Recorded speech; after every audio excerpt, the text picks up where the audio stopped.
What's going on, basketball fans? Welcome back to another episode of the NBA Talk Podcast for the week of January the 2nd all the way to January the 9th, 2017. I'm your host, Hani, and in this episode of the podcast, we're going to be talking about how the Cleveland Cavaliers have recently acquired Kyle Korver in a trade from the Atlanta Hawks.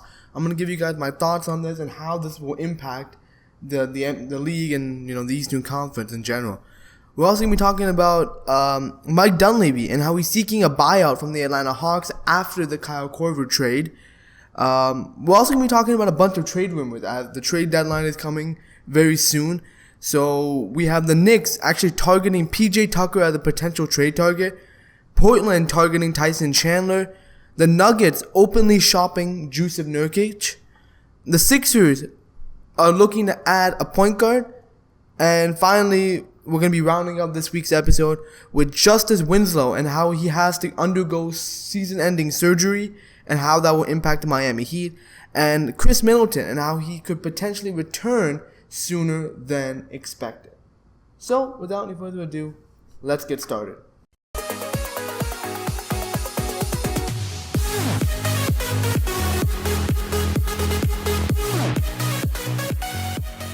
Oh my God. This is obviously the biggest headline of the week, and it created a lot of shockwaves throughout the NBA. So, Cavaliers acquire Kyle Korver, complete trade with Hawks. This is according to the score. Kyle Korver has joined the Cleveland Cavaliers, who acquired one of the NBA's best three-point shooters in a trade from Atlanta. The Cavs sent forward Mike Dunleavy, guard Mo Williams, cash, and a protected future first-round draft pick to the Hawks for Korver, who gives the NBA champions another offensive weapon. The trade was agreed upon Thursday and completed Saturday. The 35-year-old Korver will help Cleveland offset the loss of J.R. Smith, who will be out until April after having thumb surgery. The 6'7" Korver is a career 43% three-point shooter and also had plenty of postseason experience. Coach Tyronn Lue will bring Korver off the bench. Dunleavy has been a disappointment for Cleveland this season, and Williams hasn't played after saying he was retiring by dumping him on Atlanta. The Cavs are also ridding themselves of the rest of his $2.1 million salary. So this is one of the biggest news stories that broke out this week, and honestly, it was a surprise to everybody because the Cavaliers just acquired arguably one of the best shooters in the NBA in Kyle Korver for literally nothing. They paid nothing and they got one of the best shooters in the NBA today, and this is terrible for any other team in the Eastern Conference, as one of LeBron's biggest strengths as a player is the fact that he can pass the ball really well. So a team that has LeBron on it, all he needs is shooters to surround the perimeter. Because LeBron, all he needs to do is drive, he will attract all the defense and kick. So as long as you're a good three-point shooter and you're on LeBron's team, you'll be successful and you'll be helping the team as well. So now by adding Korver, the Cavs become even more lethal, as he's a career 43% three-point shooter. So he won't have to do much. All he'd have to do, stay in one spot. LeBron will find him, give him the ball. He has to do is just pull up open threes. And that's completely dangerous. It's so hard. How can you stop that when you have all five? Because Cleveland has a death lineup of where from point guard to center, all of them can shoot threes. And with LeBron passing, it's a nightmare lineup. So it's going to be very difficult for any other team to guard that. You can't expect any team to be able to stop that. It's really hard to do. And personally, I can just credit David Griffin for this, because this is an amazing job. This was probably one of the best moves that GM has made this season, because as a GM, your job is to make your team better while also not hurting your team, So, and he did exactly that. He made his team better. He knew there was a void to fill, that J.R. Smith is out of the lineup. He has to fill that void. He has to get Cleveland some more depth. What does he do? He goes out to Atlanta, who's already looking to shop Kyle Korver, who isn't really doing much in Atlanta, and gives him a deal. And literally got Kyle Korver for absolutely nothing. And I think that is the best thing he did. So, this is fantastic news if you're a Cleveland fan. And this is also showing how Cleveland is dedicated to winning now. They don't want to wait. They know that this is their only opportunity to beat Golden State again and try to repeat at NBA championships. And by getting Korver, this gives Cleveland even better advantage to repeat as champions. So, yeah. So now I know this is a good trade for Cleveland. Cleveland is, has solidified themselves as a juggernaut in the Eastern Conference because now there's really nobody else who can compete with that right now. But this also means that Atlanta is clearly trying to rebuild here. This means that Atlanta is clearly in rebuild mode. They need to, refresh, get rid of their veteran players, and sort of start fresh with the younger core. And this could potentially mean, continuing on from what my main story was from last week, Paul Millsap could be available on the trade market. Now, I know there was a report just today, literally before I hit record, saying that the Hawks aren't shopping Paul Millsap. But again, like I said in the last episode, if the Hawks want to make a move, now is the time to do it. Because you don't want to lose him for nothing. I mean, he might leave. There's a very high potential possibility of this guy leaving Atlanta. So if you want to retain his services, or if you want to get some value for this guy, you have to trade him. There's no point saying to keep him. And the report I read earlier today was saying that how the Hawks are trying to contend. Well, I'm sorry, Atlanta. You have literally no chance of contending in the Eastern Conference right now. You just can't. With teams like Cleveland so far ahead of even the second-tier teams like Toronto and Boston, it's like, what else can you do? Everybody else in the Eastern Conference literally will say, we can't do anything. Because Cleveland clearly has such a huge advantage over everybody that nobody can do anything to sort of, offset that. So Atlanta, instead of trying to contend, they should get rid of their veterans and start rebuilding this team. You have some quality pieces on this team in Schroeder and Bazemore. So you have some quality pieces. All you need to do now is get more of those pieces and fit those together, create another contender, just like you did a couple of years ago when you had Teague, Korver, and Carroll, and all these guys. So you got to do the similar thing. And I think that's a better idea rather than, saving Millsap and potentially losing him for nothing. Or having to sign this guy for the max and just keep yourself handicapped for the next 3-4 years. So, yeah. So now, that's why I think Atlanta should trade Paul Millsap. Now, flipping it over to the other teams in the Eastern Conference, now that this Korver move is done, now that Cleveland has acquired Kyle Korver, it's now time for the two other potential contenders in the Eastern Conference, in Toronto and Boston, to make a move. It's now time. Whichever team is committed to trying to beat Cleveland has to make a move.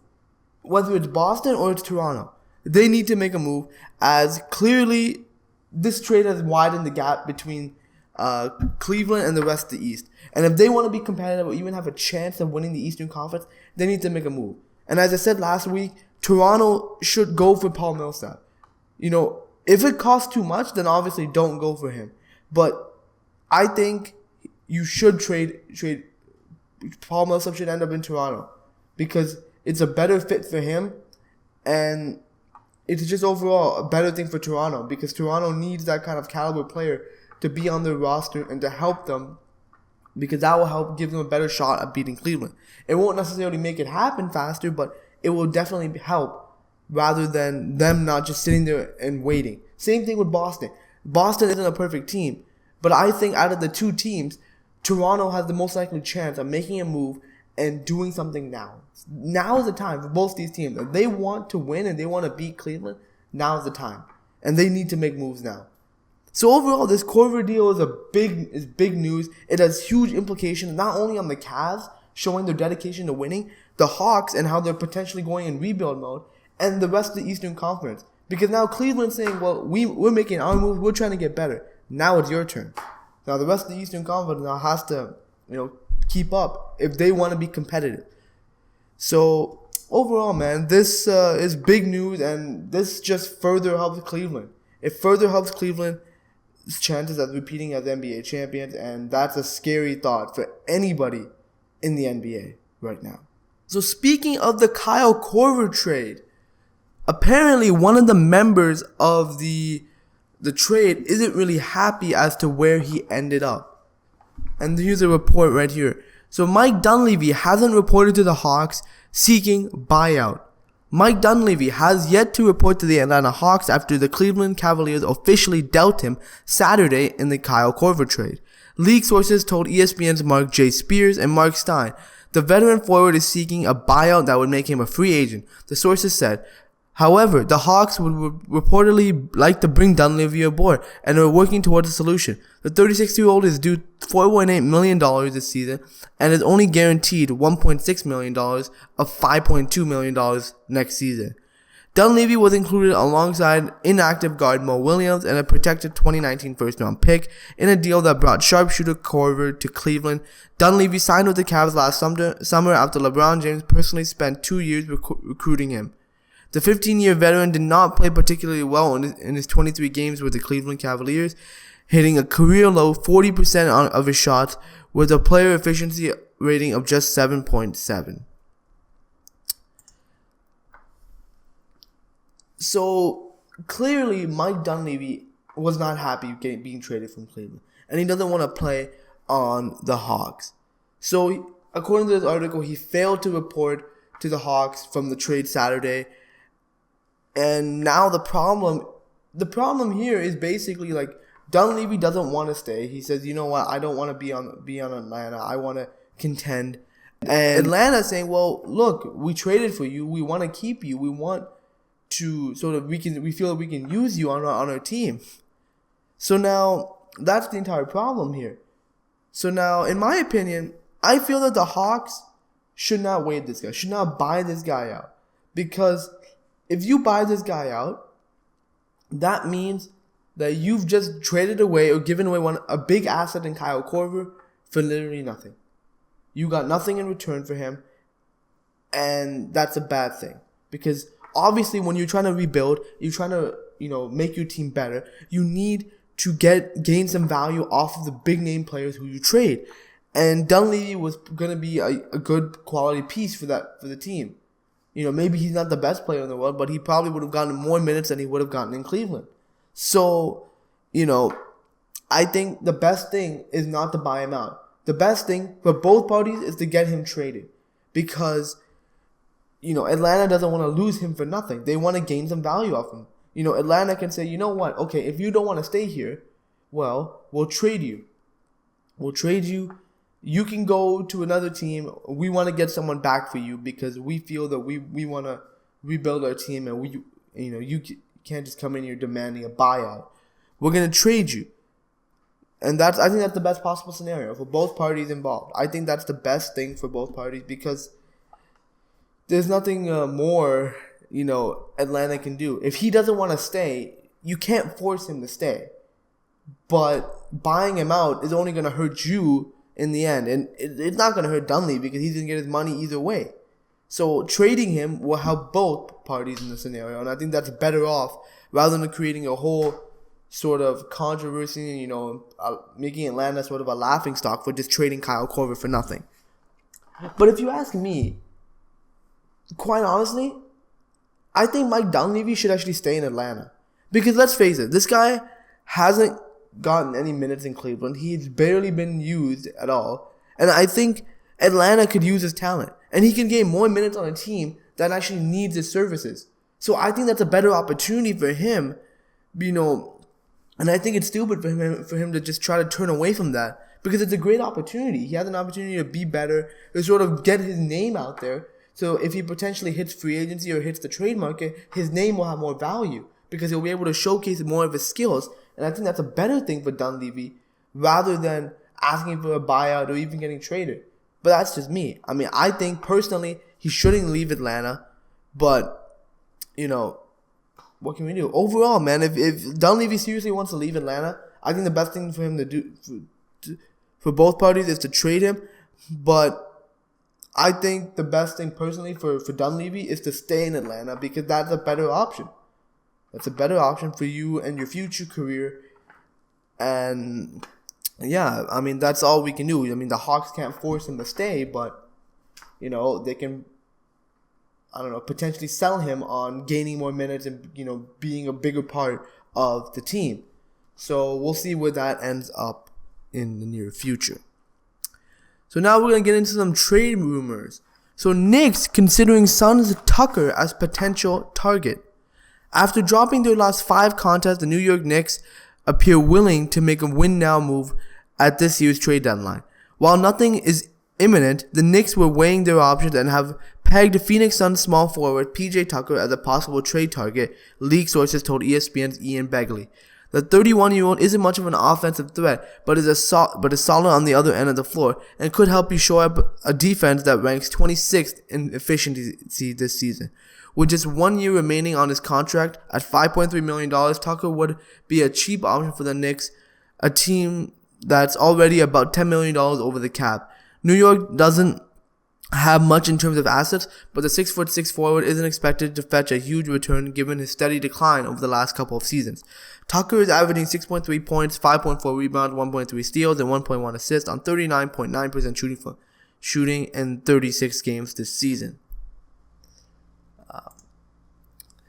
So, personally, if you ask me, I think the Knicks, if they have any hope of making it to the playoffs right now, they need to make a trade. They clearly need to make a trade right now at the deadline if they want to make it to the playoffs. Because there's clearly a lot of problems on this team. This team is terrible defensively. This team doesn't have a great bench. And it's a problem now. However, I think as an overall target, I think PJ Tucker isn't the best guy New York should be going after right now. Because he will not make that big of a difference that New York really needs right now. They need a bigger impact than PJ Tucker. You know, but I think PJ Tucker is a solid player. I think he's a great player, especially on the defensive side. You know, he can do a lot of good things for the Knicks.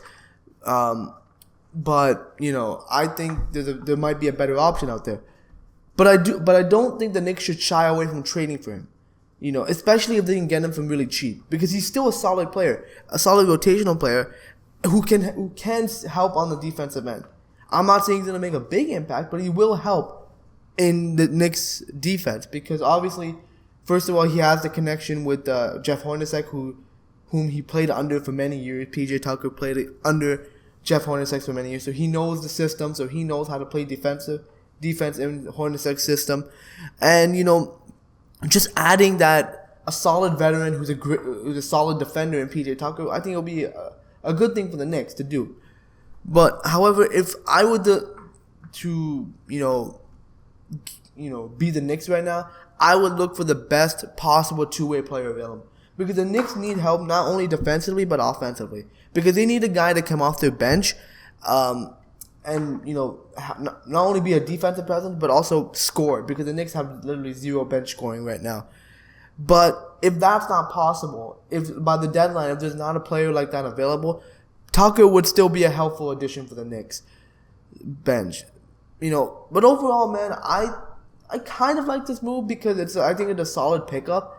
And if it can be done for the cheap, I would especially like it. But I personally think if the Knicks really want to be serious about, you know, contending, I think they should be keep looking if they want to keep their playoff hopes alive. Because they need to find a gem to help them right now. And they just need to keep looking. But overall, it's either that or Tucker. And I think Tucker's a great option, but the Knicks should really keep their eyes open right now. That's all I'm going to say. And let's see how that plays out as well. So continuing on with the trade rumors. So this is according to ESPN. Will Portland trade for Tyson Chandler? With the Portland Trailblazers looking to find a way to regain their form and enter playoff contention, it appears they're looking for a veteran big man who can help with the team's defensive issues. Who could that be? According to ESPN's Mark Stein, it's Phoenix Suns center Tyson Chandler. Word is Portland of late has been tracking Tyson Chandler as a potential trade target since the Phoenix center could certainly help the Blazers with their defensive issues, Stein wrote. But it remains to be seen how willing the Suns are to part with their interior anchor after Chandler encouraged the club to resist outside trade interest last summer. It's no secret that the Blazers, 16-22, currently the 8th in the Western Conference, aren't happy with their slow start to the season after failing to land a top-tier big man during free agency.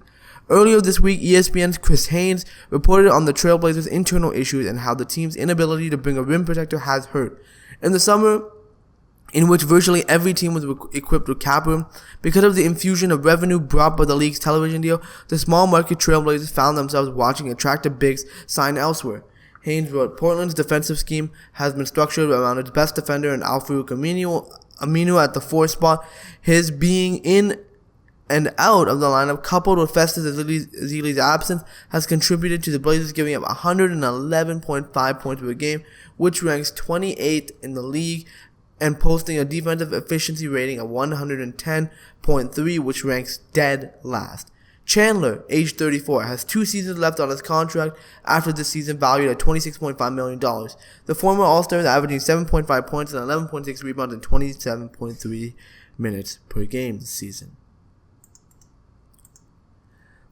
So, clearly the Blazers' biggest issue right now is their defense. They're currently dead last in defensive efficiency, which is a shame. This is a god-honest shame because this team just has so much potential on that roster. There's so much talent on that roster.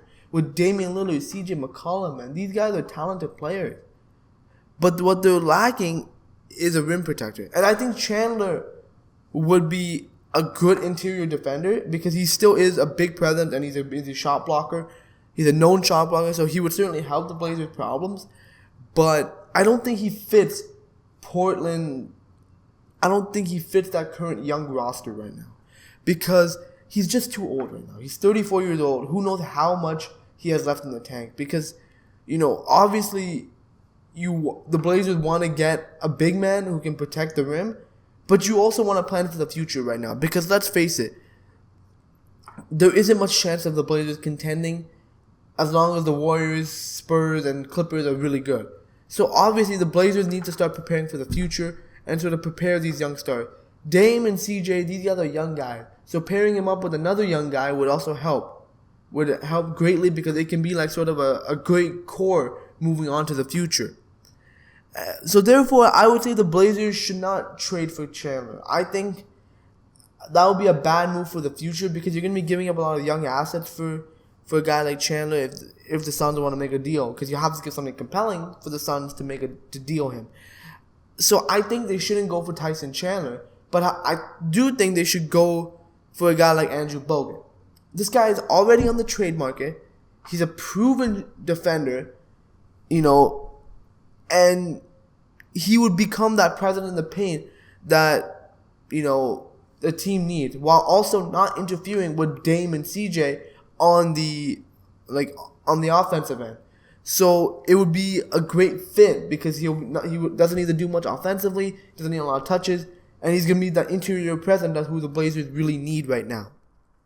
So overall, I just think this is a much better option for the Blazers. I think this will trading for Bogut will help them better because, clearly they can probably get Bogut for cheap, first of all. And second of all, he will help solve their issues on both ends of the floor. So I think that's a better option rather than trading for Tyson Chandler. This benefits everybody involved. It benefits the Mavs. They can get rid of, they can get probably some young assets. And it benefits the Blazers as they get everything they want, and try to help their defense out, in the future.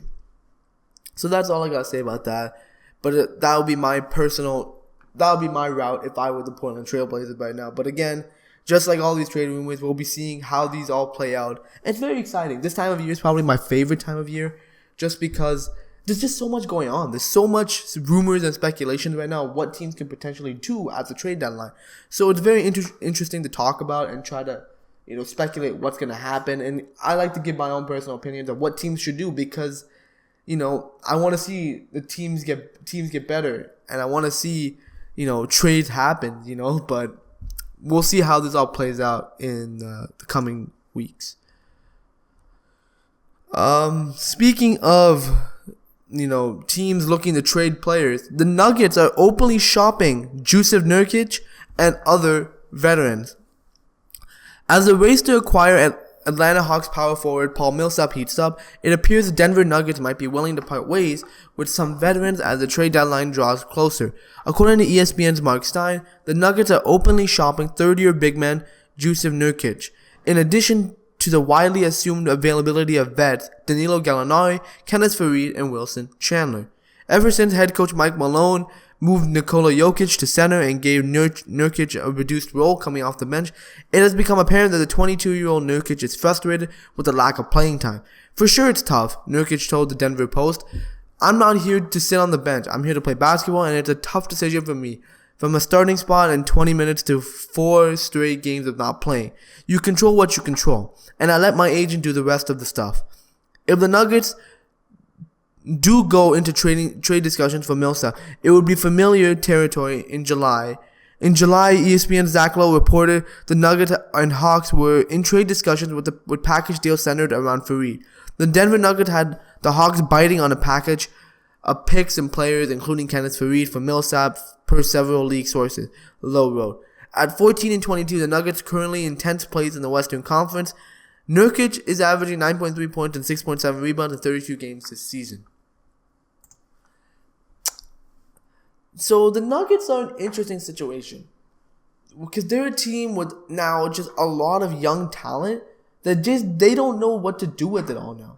Because now it's creating a problem where now similar to what Philadelphia is going through, where they just have too much of one area. And I think they have too many big men right now. They have a lot of big guys on their talent right now. And that, they just don't know what to do with them. So some of them are ending up being on the bench and moved. So, it's creating a lot of chaos there for players. So, and I say this with a lot of trade rumors that you've heard me in the last few podcasts over. If a team isn't using a player, I don't see the benefit of keeping him on the roster. And because why would you? Because you're paying this guy money. I'm looking at this as an executive.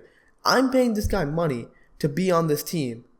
But if we're not using him, that money is going to waste. I'm paying this guy to sit on a bench. And I don't want that. I don't want to waste my money. I feel that's a waste of my money rather than I move this guy and bring a guy who I will use on my team. So I think if you're not using Nurkic, who's a solid player in his own right, I think you should trade him. I think the best thing the Nuggets do is trade him. Because obviously the Nuggets have a lot of big men, but they don't have a lot of veteran leadership on that team. And I think the best thing for them to do is to trade him and get some veterans on that team because it's a young team right now. They don't have a lot of leadership on that roster right now. And they need a guy to come in and be that sort of presence to lead this team. And I don't think they have that guy yet. But the best possible thing to do is trade Nurkic right now because you're not using him. He's wasting your time and you're wasting his time. He's a young guy. He needs to develop. The best thing for him to do is to be traded. I think there's no point keeping this guy on your roster if you're not going to use him. But again, that's not up to me to decide. That's just, me just talking. But if you ask me, I think the best thing is to trade him and preferably get a veteran guy on this team because clearly this team needs some leadership in order to be serious contenders in the Western Conference. But again, we'll see how this all plays out. So we're going to move on to the Sixers and how they are set to add a point guard by the trade deadline. The Philadelphia 76ers opened up a roster spot on Wednesday as they released Hollis Thompson. Many of the media following the Sixers believe President of Basketball Operations and General Manager Brian Colangelo will fill the 15th roster spot with a point guard, and this includes Keith Pompey of the Philadelphia Inquirer and Jessica Camarado of CSN Philly. Thompson, undrafted in 2012, has been with the Sixers for 3.5 years, and this season he was averaging 5.5 points and 2.7 rebounds in 31 appearances. Thompson's salary this season would have been fully guaranteed had he been on the roster on January 10th.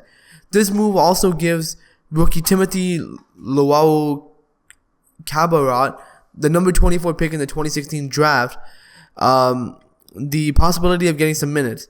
The Sixers are currently down to just TJ McConnell at point guard, with Jared Bayless and Sergio Rodriguez unavailable due to injuries. Rodriguez is recovering from a sprained left ankle, while Bayless is out for the rest of the 2016-17 NBA season following surgery on December 15 to repair a torn ligament in his left wrist. Thursday is the first day NBA teams can begin offering 10-day contracts, and that could be Colangelo's first move to bring in a point guard. He could also sign a veteran point guard to a rest of a season deal or make a trade. A possible call-up from the D-League could be Cat Barber, Breonte Weber, Ray McCallum, Xavier Munford, Elijah Millsap. Regarding veteran free agents, Colangelo may consider Norris Cole, Tony Douglas, Mario Chalmers, or Jarrett Jack. So, clearly this has been the Sixers' problem for the past few years now, where they don't have anybody at point guard. They don't have anybody to run this team, from the point guard position. They had that guy with Ish Smith. They had a guy who can seriously, legitimately run that offense and run that team. And he was a great fit for Philadelphia, but they lost him to free agency. So now the Sixers are currently starting TJ McConnell at point guard, and he's done a solid job. I'm not going to say he's done a bad job. This guy's been solid for the Sixers, but I don't think he's ready to be a starting caliber point guard. I think this guy still has some development to do. I think he's still, just trying to grow. So I think he's not ready for that right now. But I think the Sixers need to make a move now. I think the best thing for the Sixers is to make a trade. And along with that, they have probably the most young talent in the league, and they have the most draft picks as well. So therefore, I think the Sixers should make a trade. They should try to put together a really good package and truly get a star caliber player in Philadelphia. I think that's the best move right now. Because if the Philadelphia 76ers really are committed to winning right now, and they really want to move this franchise forward, the best thing to do is to make a move and get a star caliber player to Philadelphia. You need to get somebody there who is a proven player, a proven point guard who can run an offense and is going to be consistent, and a guy who will play nicely with Joel Embiid and all you guys who are your future pieces. So I think that is the best move right now. And a name that comes to mind is Brandon Knight, because he's clearly a guy who has the talent to run that Philadelphia team. And I think the Sixers could get Brandon Knight for a great deal. I think you can probably offer up a bunch of first-round picks to Phoenix, maybe a couple of young pieces that might entice Phoenix to give up Brandon Knight, who's a solid player, and I think he would fit well on this Philadelphia 76ers team. But overall, I think it's finally time for a big name to come to Philadelphia. I think, they need to make a move now. The Sixers really need to do something now to move this franchise forward, and a point guard is exactly who they need. So go for it. Brian and Jerry Colangelo, you guys, if you guys are ever going to listen to this, which I highly doubt, but you need to make a move. It's evident now. It's time. Stop trying to, hoard draft picks like Sam Hinkie was doing. It's time to cash in now and move this franchise forward. So we're going to move on now to Heat Justice Winslow to undergo shoulder surgery, likely out for the season. The campaign appears to be over for Justice Winslow. The Miami Heat small forward is set to undergo surgery Thursday on his right shoulder, which will likely sideline him for the remainder of the 2016-17 season. The 20-year-old swingman suffered a torn labrum on the last play of Friday's loss to the Boston Celtics. He missed the last 2 games due to the ailment, which was initially diagnosed as a stinger. The tendon 26 Heat have been absolutely decimated by injuries this season, with every player missing time so far, and 7 players currently on the IR list as of Sunday. They're third in the league with 103 games missed due to injury. Head coach Eric Spoelstra feels sorry for his starters at the 3 spot, considering the effort he put into improving his game during the offseason. I really feel bad for him because I know how much time he put in this summer, the bench boss said. He's put in as much time as anybody, and I know how much it means for him to be there with this team. and be able to make an impact. Winslow suited up in only 18 of the 36 games, averaging 10.9 points, 5.2 rebounds, 3.7 assists, and 1.4 steals, and 34.7 minutes per game. He struggled with his shot, and even more so than in his rookie year, posting a 35.4% clip from the field and 20% shooting from long range. Josh Richardson, Rodney McGruder, James Johnson, and Luke Babbitt could see more floor time with Winslow out. So clearly the season hasn't gone to plan for the Miami Heat. It's been a very disappointing season. It's been a season that they want to forget and move on from quickly. And I think this is the nail in the coffin here, man. I don't think the Heat are going to ever come back from this. I think, they just lost a big piece in Winslow, who was a good contributor for them. He was one of their main options on both ends of the floor. He was a great defender, and he was putting up solid numbers offensively, but this hurts their Heat's chances of winning. And there's not really much I can say on this, but just I wish him a speedy recovery. But I think the Heat season is over. I think it's time now for the Heat to turn their focus to the offseason and try to Pat Riley to figure out, well, how am I going to rebuild this team now? Because, this team is nowhere near where they were a few years ago. So overall, man, I just think this is a bad thing for the Miami Heat, and it just makes things worse for them in an already troubled season. So you just hate it when that happens to a team. But that's all we can say about that. So in the final story of today, Chris Middleton ahead of schedule and could be back around the All-Star break. The Milwaukee Bucks' strong young core could be getting a lot stronger in a month or so. According to Steve Ashburner of the NBA.com, Bucks shooting guard Chris Middleton could be ahead of schedule in his rehab for a ruptured left hamstring he suffered during a training camp this past summer. At or around the All-Star break is the goal for Middleton's camp as of now. The injury was initially thought to be so severe that he would miss all of the 2016-17 season. However, the things are progressing sooner than originally predicted. It's possible that if everything goes right with no setbacks and a good long stretch of practices, Middleton told Ashburner on Saturday, still a long way to go, but I'm working towards it. Middleton has recently started adding running to his workouts after doing strength training and post-injury rehab sessions all along.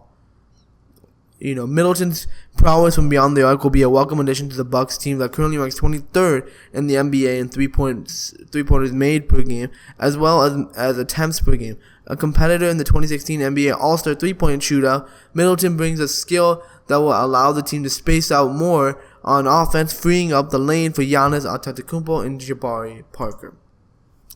This is great news for the Bucks. I think this is fantastic news because the Bucks are just starting to hit their stride now. They're just starting to get better. And if you add Middleton to that lineup, they are going to have a really strong chance of making it to the playoffs. And that's the goal right now. The goal for the Bucks right now is to make it to the playoffs and try to, get into that 7th or 8th spot right now. They're very close right now. With Giannis leading the way and Jabari, I think will be great news. But if it happens, we don't know if he's going to come back by the All-Star break, but again, like I say, with all players who are coming back from injury, take your time.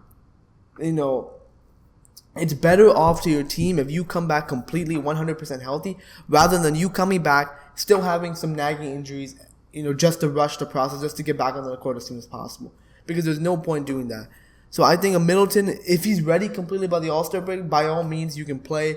Help your team win. But if you still need a couple more months, I'd rather take that rather than, risk the injury getting worse by playing sooner than I actually need to. But overall, if he returns this soon, I think this will be a great news for the Milwaukee Bucks because they're trying to make a playoff push, and I think Middleton will be a great helping hand in that process. But there you have it. That was the podcast for this week. I hope you guys enjoyed it. Leave a like on this episode. Subscribe to this channel for more podcasts. We upload a podcast every week on this channel. We also do a few other type of videos here and there.